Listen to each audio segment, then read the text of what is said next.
মনে রাখবেন নবীর কথা এটাও ওহী, আল্লাহর কথাও ওহী। আল্লাহর কথা এটা হলো ওহী মাতলু, নবীর কথা ওহী গায়রে মাতলু। আল্লাহর কথা ওহী, এটা তেলাওয়াত করা হয়, নামাজে পড়া হয়। নবীজির কথা এটা ওহী গায়রে মাতলু, এটা তেলাওয়াত করা হয় না।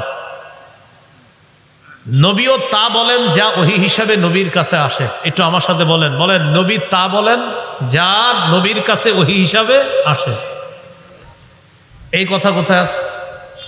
সূরা নাজমের ৩-৪ নম্বর আয়াতে আল্লাহ বলেন, ওমা ইয়ানতিকু আনিল হাওয়া ইন হুয়া ইল্লা ওয়াহয়ু ইউহা।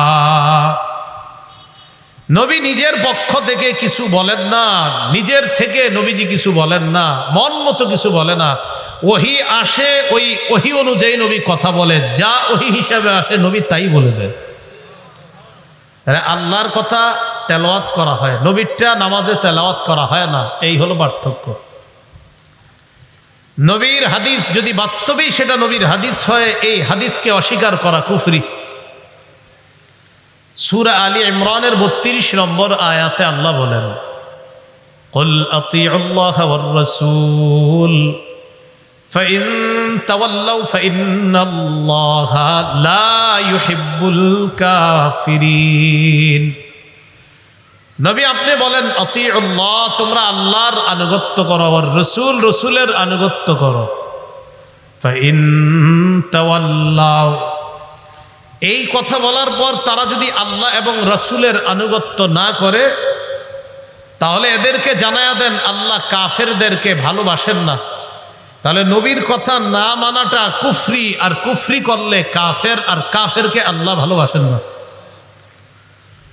নবীর কথা মানা মানি আল্লাহর কথা মানা। সুবহানাল্লাহ। নবীর কথা মানা আল্লাহর কথা মানা। দলিল সূরা নিসার ৮০ নম্বর আয়াতে আল্লাহ বলেন, মাইয়ুতির রাসূলা ফাকাদ আতাআল্লাহ। যে রাসূলের আনুগত্য করে সে আল্লাহর আনুগত্য করলো। নবীজি কি দুনিয়াতে আছে এখন? তো নবীর আনুগত্য কিভাবে করবেন? নবীর হাদিস থেকে জানতে হবে, আদেশ নিষেধ জানার পর ওটা মানা। আর আল্লাহ বলেন, আমার নবীকে কেউ মানলো তো আল্লাহকে মানলো।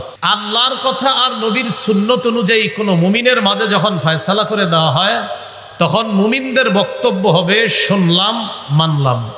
বলেন তো, কোনো মুমিনকে যখন বলা হয়, ও মুমিন, আল্লাহ বলছে এই কথা তুমি কি মানো, নবী বলছে এই কথা তুমি কি মানো, তখন মুমিন বলবে হ্যাঁ শুনলাম, মেনে নিলাম।